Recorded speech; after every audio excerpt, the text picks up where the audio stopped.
ভোলে বাবা পার করেগা। সিরিয়ালের আজকের পর্বে আপনারা দেখতে পাবেন ঝিল কিছু মিষ্টি আনতে যাচ্ছে, আর তখন ওর মাথাটা একটু ঘুরছে, আর তখন সেটা সাক্ষ্য খেয়াল করে। এদিকে তখন ঝিলের মায়েরা সবকিছু নিয়ে এসে দেয়। তখন সাক্ষ্য ওখান থেকে উঠে দাঁড়ালে চৌতি বলে, সাক্ষ্য তুই এবার কোথায় যাচ্ছিস? তখন সাক্ষ্য বলে, না মানে আমি তো কিছু খাবো না, তাই আমি এখান থেকে চলে যাচ্ছি। তখন চৌতি বলে, তুই কি ঘরে যাচ্ছিস? তাহলে আমি একটু তোর সঙ্গে পার্সোনাল কথা আছে। তখন চৌতির মা বলে, শোন চৌতি, আমি কিন্তু এটা একদম বরদাস্ত করব না, এটা কিন্তু আমি খুব বকবো এটার জন্য। তখন বলে, কেন মা? তো আজ এখনও তুমি দাঁড়িয়ে দাঁড়িয়ে ওটে লাড়ি করছো? তুই তো কারি করছিস, এবার থেকে কিন্তু তুমি এটা করবে না। তখন ওর মা সাক্ষর মা বলে, হ্যাঁ এটা কিন্তু ঠিক, এবার থেকে তোমরা ল্যাওদাও করবে।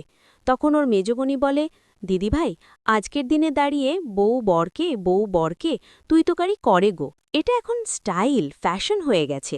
তখন ওর মেজমণি বলে, শোনো তোমার যেটা ইচ্ছে সেটা বলেই তুমি ডাকো, তাতে আমরা কিছু বলবো না।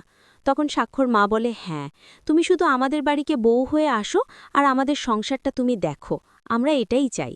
এদিকে ঝিল তখন মিষ্টির প্লেটটা নিয়ে এসে ওখানকারে রাখে, আর তখনই ঠিক ওর মাথা ঘুরতে থাকে। তখন ওর দিদি বলে, দি আমি রাখছি, বলে সেখান থেকে মিষ্টি প্লেটটা নিয়ে নেয়। আর ঝিল তখন মাথা ঘুরে পড়ে যেতে গেলে সাক্ষর ছুটে এসে ঝিলকে ধরে আর নিয়ে গিয়ে সোফায় বসায়। আর তখন ঝিলের মাকে বলে, এটার জন্য আপনারা দায়ী, আমি বারবার করে বলছি ওকে দিয়ে কোনো কাজ করাবেন না, ওকে রেস্ট নিতে দিন, আপনি তো কোনো কথা শুনবেন না আমাদের। তখন বলে, কেন আমরা কি কাজ করাচ্ছি, ও যতটুকু করে ততটুকুই করছে। তখন জ্যোতি বলে, শোন একটা কথা বলি, আমি দেখছি কি হয়েছে। তখন সাক্ষ্য বলে, থাক আমি দেখছি সব কিছু, যে তুই পারবি? একটা মানুষের যদি সবকিছু ক্ষমতা আসে, এটা তো কোনো মানে নেই নাকি? তখন বলে, একটু জল নিয়ে এসছেন আপনারা? তাই বলে তখন ছুটে গিয়ে জল নিয়ে এসে চোখের মুখে জল ছিটালে সেখানে দেখে ঝিলের জ্ঞান ফিরে আসে। আর তখন ঝিল বলে, আমি এখন ঠিক আছি। তখন সাক্ষর মেজমণি বলে,